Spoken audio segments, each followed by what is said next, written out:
Hi hello ನಮಸ್ತೆ ಎಲ್ಲರಿಗೂ welcome back to my YouTube channel. ನನ್ನ ಚಾನಲ್ನ ಯಾರು ಇನ್ನೂ ಸಬ್ಸ್ಕ್ರೈಬ್ ಆಗಿಲ್ಲ, ಸಬ್ಸ್ಕ್ರೈಬ್ ಆಗಿ ವಿಡಿಯೋ ಫುಲ್ ನೋಡಿ, ಲೈಕ್ ಮಾಡಿ, ಶೇರ್ ಮಾಡಿ, ಕಮೆಂಟ್ ಮಾಡಿ. ಆ್ಯಂಡ್ ಇವತ್ತು ನಾನು ಒಂದು ಒಳ್ಳೆ ವಿಡಿಯೋದೊಂದಿಗೆ ನಿಮ್ಮ ಮುಂದೆ ಬಂದಿದ್ದೀನಿ. ಈ ವಿಡಿಯೋ ಯಾವುದ್ರ ಬಗ್ಗೆ ಅಂತಂದರೆ, ಕನ್ನಡದ ಜ್ಞಾನಪೀಠ ಪ್ರಶಸ್ತಿ ಪಡೆದಂಥ 2ನೇ ಕವಿಯಾದ ದ.ರಾ ಬೇಂದ್ರೆ ಅವರ ಮನೆ ಅಂಗಳದಲ್ಲಿ ನಾನು ಕಳೆದ ಕ್ಷಣಗಳನ್ನು ಮತ್ತು ನಾನು ಕಂಡಂತಹ ದ.ರಾ ಬೇಂದ್ರೆಯವರ ಕುರುಹುಗಳನ್ನು ನಿಮ್ಮ ಮುಂದೆ ತೋರ್ಸಕ್ಕಂತ ಬಂದೀನಿ. ವಿಡಿಯೋನ ಫುಲ್ ನೋಡಿ, ಲೈಕ್, ಶೇರ್, ಕಮೆಂಟ್ ಮಾಡಿ. ಧಾರವಾಡದ ಸಾಧನಕೇರಿಗೆ ನಾನು ಭೇಟಿ ಕೊಟ್ಟಿದ್ದೆ. ಅಲ್ಲಿ ಇರುವಂತಹ ಬಸ್ ಸ್ಟಾಪ್ ಇದು.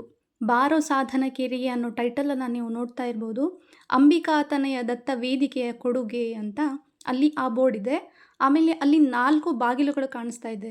ಅದು ಏನೇನಂತಂದರೆ ನಾನು, ನೀನು, ಆನು, ತಾನು ಅಂತ. ಇದು ದ.ರಾ ಬೇಂದ್ರೆಯವರ ಕಾವ್ಯನಾಮವಾದಂತಹ 4 ತಂತಿ ಎಂಬುದರ ಬಗ್ಗೆ ಹೇಳುತ್ತಾ. ಆಮೇಲೆ ಮುಂದಕ್ಕೆ ಹೋದಂಗೆಲ್ಲ ಅಲ್ಲಿ ಅವರ ಮನೆ ಕಾಣಿಸುತ್ತೆ ನಮ್ಗೆ. ಮೇನ್ ರೋಡಿಗೆ ಐತಿ ಸಾಧನಕೇರಿಯಲ್ಲಿ. ಮೇನ್ ರೋಡಿಗೆ ಶ್ರೀಮಾತಾ ಅನ್ನುವಂತಹ ಹೆಸರಿನಿಂದ ಗುರುತಿಸಲ್ಪಡುವ ಅವರ ಮನೆ ಇದೆ. ದತ್ತಾತ್ರೇಯ ರಾಮಚಂದ್ರ ಬೇಂದ್ರೆ ಅಂತ ಬೋರ್ಡ್ ಅವ್ರ ಮನೆಗಿದೆ. ಆಮೇಲೆ ಅದರ ಪಕ್ಕದಲ್ಲಿಯೇ ದ.ರಾ ಬೇಂದ್ರೆಯವರ ಹೆಸರಿನ ಗ್ರಂಥಾಲಯ, ವಾಚನಾಲಯ ಮತ್ತು ಸಭಾಂಗಣ ಕೂಡ ಇದೆ. ಇಲ್ಲಿ ₹5 ಟಿಕೆಟ್ ಇತ್ತು. ಆ ಟಿಕೆಟನ್ನು ತಗೊಂಡು ನಾವು ಒಳಗಡೆ ಹೋದರೆ ಅಲ್ಲಿರುವಂತಹ ಸಭಾಂಗಣ, ಆಮೇಲೆ ವಾಚನಾಲಯ, ಗ್ರಂಥಾಲಯಗಳನ್ನು ನಾವು ನೋಡ್ಬೋದು. ಈ ವಾಚನಾಲಯದ ಒಳಗೆ ಎಂಟ್ರೆನ್ಸಿಗೆ ₹5 ಅಂದರೆ ₹5 ಟಿಕೆಟ್ ಇತ್ತು. ಅದನ್ನು ತಗೊಂಡೋದ್ರೆ ನಾವು ವಾಚನಾಲಯ, ಗ್ರಂಥಾಲಯ, ಆಮೇಲೆ ಸಭಾಂಗಣವನ್ನು ನೋಡ್ಬೋದು.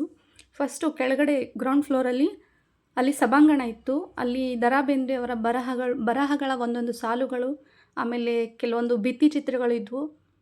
ಹಾಗೆ ಸಭಾಂಗಣದ ಮೇಲ್ಭಾಗದಲ್ಲಿ ಒಂದು ದೊಡ್ಡ ಬೇಂದ್ರೆಯವರ ಚಿತ್ರವನ್ನು ಬಿಡಿಸಲಾಗಿತ್ತು.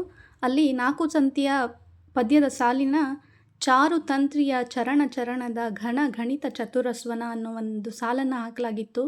ಆಮೇಲೆ ಪ್ರತಿಯೊಂದು ಗೋಡೆಗೂ ಅವರ ಪದ್ಯಗಳ ಸಾಲು ಮತ್ತು ಅದಕ್ಕೆ ಸೂಕ್ತವಾಗುವಂಥ ಭಿತ್ತಿಚಿತ್ರಗಳನ್ನು ಬರೆದು ಅಲ್ಲಿ ಗೋಡೆ ಮೇಲೆ ಹಾಕಲಾಗಿತ್ತು. ಒಂದೊಂದು ಸಾಲನ್ನು ನಾವು ಓದಿದರೆ ಭಾಳ ಅರ್ಥಗರ್ಭಿತವಾಗಿತ್ತು. ಅದನ್ನು ಓದಿದವ್ರಿಗೆ ಮಾತ್ರ ಅದು ಅರ್ಥ ಆಗುತ್ತಾ. ಇದಿಷ್ಟು ಗ್ರೌಂಡ್ ಫ್ಲೋರಲ್ಲಿರುವಂತಹ ಸಭಾಂಗಣದ ಸೀನ್.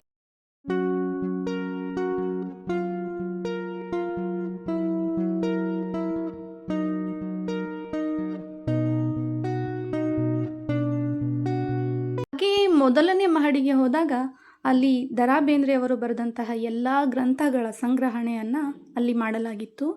ಅವರು ಬರೆದಂತಹ ಪುಸ್ತಕಗಳಾದ ಸಖಿಗೀತ, ಗರಿ, ಉಯ್ಯಾಲೆ, ಹಾಡುಪಾಡು, ನಾದಲೀಲೆ, ಅರುಳು ಮರುಳು, ಸೂರ್ಯಪಾನ, ಹೃದಯ ಸಮುದ್ರ, ಮುಗಿಲ ಮಲ್ಲಿಗೆ, 4 ತಂತಿ, ಸಂಶಯ, ಗಂಗಾವತರಣ, ಆಮೇಲೆ ನಮನ, ಪರಿಚಯ, ಮುಗಿಲ ಮಲ್ಲಿಗೆ, ಹೀಗೆ ಎಲ್ಲ ಪುಸ್ತಕಗಳ ಸಂಗ್ರಹಣೆಯನ್ನು ಅಲ್ಲಿ ಮಾಡಿ ಇಡಲಾಗಿತ್ತು. ಅಲ್ಲಿಂದ ಒಳಗಡೆ ಹೋದರೆ ದ.ರಾ ಬೇಂದ್ರೆಯವರ ಎಲ್ಲ ಫೋಟೋಗಳು, ಆಮೇಲೆ ಅವರು ಪಡೆದಂತಹ ಎಲ್ಲ ಡಿಗ್ರಿ ಆಗಿರ್ಬೋದು, ಮಾಸ್ಟರ್ ಡಿಗ್ರಿ ಆಗಿರ್ಬೋದು, ಅವರ ಪ್ರಶಸ್ತಿಗಳಾಗಿರ್ಬೋದು, ಎಲ್ಲವುಗಳ ಸಂಗ್ರಹ ಅಲ್ಲಿ ಇತ್ತು. ಆಮೇಲೆ ಅವರ ಜೀವನದಲ್ಲಿ ತಗೊಂಡಂಥ ಎಲ್ಲ ಫೋಟೋಗಳು ಅಲ್ಲಿದ್ವು. ಆಮೇಲೆ ಕೆಲವೊಂದು ಅವರ ಪದ್ಯಗಳಿಗೆ, ಅವರ ಸಾಹಿತ್ಯಕ್ಕೆ ಸಂಬಂಧಪಟ್ಟಂತಹ ಚಿತ್ರಗಳು ಸಹ ಅಲ್ಲಿ ಕಾಣಿಸ್ತಾ ಇದ್ವು. ಅವರ ಕುಟುಂಬ, ಅವರ ಸ್ನೇಹಿತರು, ಅವರ ಸಾಹಿತ್ಯಿಕ ಜೀವನ, ಅವರ ನಿತ್ಯ ಜೀವನ, ಎಲ್ಲವುಗಳ ಫೋಟೋಗಳು ನಮಗೆ ಅಲ್ಲಿ ನೋಡೋಕ್ಕೆ ಸಿಕ್ವು. ಅದಾದಮೇಲೆ ಅಲ್ಲೇ ಪಕ್ಕದಲ್ಲಿರುವಂತಹ ಬೇಂದ್ರೆ ಅಜ್ಜ ಅವರ ಮನೆಗೆ ನಾನು ಹೋದೆ. ಬಹಳ ಮನಸ್ಸಿಗೆ ಮುದ ಅಂತ ಅನ್ನಿಸ್ತು. ಅಲ್ಲಿನ ಪ್ರತಿಯೊಂದು ಜಾಗವನ್ನು, ಪ್ರತಿಯೊಂದು ವಸ್ತುವನ್ನು, ಪ್ರತಿಯೊಂದು ಗಿಡ ಮರವನ್ನು ನೋಡಿದಾಗ ಬೇಂದ್ರೆ ಅಜ್ಜ ಅವರ ನೆನಪು ಖಂಡಿತವಾಗಿಯೂ ಬಂದೇ ಬರುತ್ತೆ. ಬಹಳ ಖುಷಿ ಅನ್ನಿಸ್ತು ಅಲ್ಲಿ ಭೇಟಿ ಕೊಟ್ಟಾಗ. ಅಲ್ಲಿನ ಪ್ರತಿಯೊಂದು ಗಿಡ, ಮರ, ಪಕ್ಷಿಗಳ ಹಾಡು, ಗೋಡೆ, ವಸ್ತುಗಳು, ಬರಹಗಳು ಪ್ರತಿಯೊಂದನ್ನು ನೋಡಿದಾಗಲೂ ಸಹ ದ.ರಾ ಬೇಂದ್ರೆ ಅಜ್ಜ ಅವರ ಜೀವಂತಿಕೆಯನ್ನು ನಮಗೆ ಅನುಭವ ಆಗೋ ಹಾಗೆ ಮಾಡುತ್ತೆ. ನೀವು ಸಹ ಯಾವಾಗಲಾದರೂ ಸಮಯ ಇದ್ದಾಗ ಖಂಡಿತವಾಗಿಯೂ ಭೇಟಿ ಕೊಡಿ. ನೋಡಲೇಬೇಕಾದಂತಹ ಜಾಗ ಇದು. ಅನುಭವವನ್ನು ಹೇಳಲಿಕ್ಕೆ ಆಗಲ್ಲ. ನೀವು ಖಂಡಿತ ಹೋಗಲೇಬೇಕು ಅಂತ ನಾನು ಹೇಳ್ತೀನಿ. ಈಗ ಮನೆ ಒಳಗಡೆ ಏನೈತಿ ಅಂತ ಬಹಳ ಎಕ್ಸೈಟ್ ಆಗಿದ್ದೆ. ಅಲ್ಲಿ ಒಳಗಡೆ ಹೋಗೋದೇ ಒಂಥರ ದೇವಸ್ಥಾನದಲ್ಲಿ ಹೋದಂಥ ಅನುಭವ ಆಯಿತು. ಇದು ದ.ರಾ ಬೇಂದ್ರೆ ಅಜ್ಜ ಅವರ ಪದ್ಮಶ್ರೀ ಪುರಸ್ಕೃತ ಸಂದರ್ಭದಲ್ಲಿ ಅವರು ತೊಟ್ಟಂತಹ ಉಡುಗೆ ಆಗಿತ್ತು. ಆಮೇಲೆ ಈ ಕಡೆದು ಅವರು ಯಾವಾಗಲೂ ನಿತ್ಯವೂ ಉಡುವಂಥ ಉಡುಗೆ ಆಗಿತ್ತು. ಆಮೇಲೆ ಇದು ಅವರು ಬಳಕೆ ಮಾಡಿದಂತಹ ಕುರ್ಚಿ ಆಗಿದೆ. ಆಮೇಲೆ ಇದು ಅವರ ಮನೆಯಲ್ಲಿ ಇಡಲಾಗಿದ್ದ ಕಂಚಿನ ಮೂರ್ತಿ. ಆಮೇಲೆ ಅಲ್ಲಿರುವಂತಹ ಅವರಿಗೆ ಪುರಸ್ಕೃತವಾದಂತಹ ಕೆಲವೊಂದು ವಸ್ತುಗಳು, ಅವರು ಬಳಕೆ ಮಾಡಿದಂತಹ ಗಡಿಯಾರ, ಅವರ ಮನೆಯಲ್ಲಿ ಆರಾಧನೆಗಾಗಿ ಇಟ್ಟಿದ್ದಂತಹ ಶಿಲ್ಪ ಕಲಾಕೃತಿಗಳು, ಆಮೇಲೆ ಅವರ ಭಾವಚಿತ್ರ ಎಲ್ಲವುಗಳು ಅವರ ಜೀವಂತಿಕೆಯನ್ನು ನಮಗೆ ಅನುಭವವನ್ನು ಮಾಡುತ್ತೆ. ಇದು ಟೇಬಲ್ ಲ್ಯಾಂಪು. ಆಮೇಲೆ ಅಲ್ಲಿ ದ.ರಾ ಬೇಂದ್ರೆ ಅಜ್ಜ ಅವರ ಮೂರ್ತಿಗೆ ತುಂಬ ಸುಂದರವಾಗಿ ಪೂಜೆ ಮಾಡಲಾಗಿತ್ತು. ಇದು ಅವರು ಬಳಕೆ ಮಾಡ್ತಾ ಇದ್ದಂತಹ ಟೇಬಲ್ ಫ್ಯಾನ್ ಆಗಿತ್ತು. ಆಮೇಲೆ ಈ ಕಡೆ ಹೋದರೆ ಅಲ್ಲಿ ಅವರ ಮನೆಯಲ್ಲಿ ಇಡಲಾಗಿದ್ದಂತಹ ಹಲವಾರು ಕಂಚಿನ ಮೂರ್ತಿಗಳು, ಅಲಂಕಾರಕ್ಕಾಗಿ ಇಟ್ಟಿದ್ದಂತಹ ಮೂರ್ತಿಗಳು, ಆಮೇಲೆ ಅವರಿಗೆ ಪುರಸ್ಕೃತವಾಗಿ ಕೊಟ್ಟಂತಹ ಹಲವಾರು ವಸ್ತುಗಳು, ಆಮೇಲೆ ಪದಕಗಳು, ಶೀಲ್ಡ್ಗಳೆಲ್ಲ ಅಲ್ಲಿ ಇದ್ವು. ಅವರ ಪ್ರತಿಭೆ ಮತ್ತು ಅವರ ಬರಹವನ್ನು ಮೆಚ್ಚಿ ಕೊಟ್ಟಂತಹ ಹಲವಾರು ಸಂಘ ಸಂಸ್ಥೆಗಳಿಂದ ಲಭಿಸಲಾದಂತಹ ಹಲವಾರು ವಸ್ತುಗಳಲ್ಲಿದ್ವು.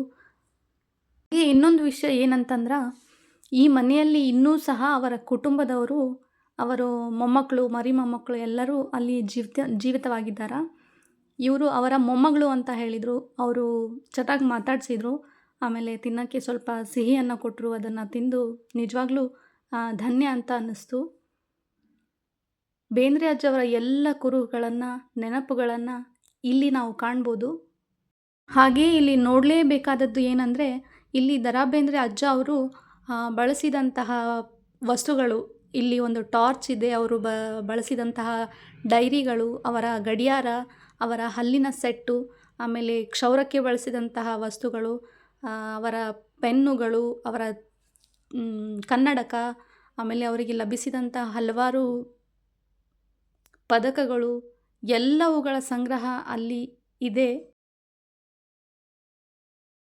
ಬೇಂದ್ರೆ ಅಜ್ಜನವರ ಕೊಡುಗೆ ಕನ್ನಡ ಸಾಹಿತ್ಯಕ್ಕೆ ಎಷ್ಟು ಅಂತ ಅದನ್ನು ಹೇಳಲಿಕ್ಕೆ ಆಗಲ್ಲ. ಅವರು ನಿಜವಾಗಿಯೂ ಕನ್ನಡವನ್ನು ಶ್ರೀಮಂತಗೊಳಿಸಿದ ಧೀಮಂತರಲ್ಲಿ ಒಬ್ಬರು ಅಂತ ಹೇಳ್ಬೋದು. ಸಾಹಿತ್ಯ ಅಕಾಡೆಮಿ, ಆಮೇಲೆ 1965ರಲ್ಲಿ ಕೇಳ್ಕರ್ ಪ್ರಶಸ್ತಿ, ಪದ್ಮಶ್ರೀ, ಆಮೇಲೆ 4 ತಂತಿಗೆ ಜ್ಞಾನಪೀಠ ಪ್ರಶಸ್ತಿ, ಸಾಹಿತ್ಯ ಅಕಾಡೆಮಿ ಫೆಲೋಶಿಪ್, ಹೀಗೆ ಹಲವಾರು ಪ್ರಶಸ್ತಿಗಳಿಗೆ ಭಾಜನರಾಗುವುದರ ಜೊತೆಗೆ ಕನ್ನಡವನ್ನು ಅತ್ಯಂತ ಶ್ರೀಮಂತಗೊಳಿಸಿದ್ದಾರೆ. ಹಾಗೆ ಇಲ್ಲಿ ಕಾಣಿಸ್ತಾ ಇರೋದು 1973ರಲ್ಲಿ ದ.ರಾ ಬೇಂದ್ರೆ ಅವರಿಗೆ ಸಿಕ್ಕಂತಹ ಜ್ಞಾನಪೀಠ ಪ್ರಶಸ್ತಿ ಆಗಿದೆ. ಹಾಗೆ ಇವ್ರ ಮನೆಯನ್ನು ನೋಡಿದರೆ ಎಷ್ಟು ಸರಳವಾಗಿದೆ. ಮೇಲೆ ಹಂಚು, ಸುಣ್ಣದ ಗೋಡೆ, ಧಾರವಾಡ ಮಳೆಯಿಂದ ಗೋಡೆಗಳು ತೇವವಾಗಿ ಆ ಸುಣ್ಣಗಳು ಉದುರುವಂಥ ಪರಿಸ್ಥಿತಿ ಇದೆ. ಆದರೂ ಸಹ ಇಲ್ಲಿ ಇನ್ನೂ ಸಹ ಅಲ್ಲಿ ಅವರ ಕುಟುಂಬದವರು ವಾಸ ಮಾಡ್ತಾ ಇದ್ದಾರೆ. ಬೇಂದ್ರೆ ಅಜ್ಜ ಅವರನ್ನು ಯಾವಾಗಲೂ ಜೀವಂತವಾಗಿಡಲು ಪ್ರಯತ್ನಿಸ್ತಾ ಇದ್ದಾರೆ. ಅವರ ಸಾಹಿತ್ಯದಲ್ಲಿ, ಅವರ ಬರಹದಲ್ಲಿ, ಕನ್ನಡ ಸಾಹಿತ್ಯದಲ್ಲಿ ಅವರು ಯಾವಾಗಲೂ ಜೀವಂತವಾಗಿ ಇದ್ದೇ ಇರ್ತಾರೆ ಅಂತ ನಾನು ಹೇಳ್ತೀನಿ. ಬೇಂದ್ರೆ ಅಜ್ಜ ಅವ್ರದ್ದು ಯಾವಾಗಲೂ ಸರಳ ಉಡುಗೆ, ಸರಳ ಜೀವನ, ಆಮೇಲೆ ಸರಳವಾಗಿ ಇರ್ತಾಯಿದ್ರು. ಆದರೂ ಸಹ ಅವರು ಜ್ಞಾನದಲ್ಲಿ, ಅಕ್ಷರದಲ್ಲಿ ಯಾವಾಗಲೂ ಶ್ರೀಮಂತರೇ ಆಗಿದ್ದಾರೆ. ಇಲ್ಲಿ ಹೊರಗಡೆ ಅವರ ಪ್ರಾಂಗಣದಲ್ಲಿ, ಅವರ ಮನೆಯ ಪ್ರಾಂಗಣದಲ್ಲಿ ನೋಡಿದರೆ ಅವರ ಬರಹಗಳು, ಹಾಗೆ ಸಖಿ ಗೀತದಲ್ಲಿರುವ ದಾಂಪತ್ಯದ ಬಗ್ಗೆ ಅಲ್ಲಿ ಹಲವಾರು ಸಾಲುಗಳನ್ನು ಅಲ್ಲಿ ಹಾಕಲಾಗಿದೆ. ನೋಡೋಕ್ಕೆ ನಿಜವಾಗ್ಲೂ ಆನಂದ ಅಂತ ಅನಿಸುತ್ತೆ. ಅಲ್ಲಿ ಬಿಟ್ಟು ಬರೋ ಮನಸ್ಸು ಸಹ ಆಗಲ್ಲ.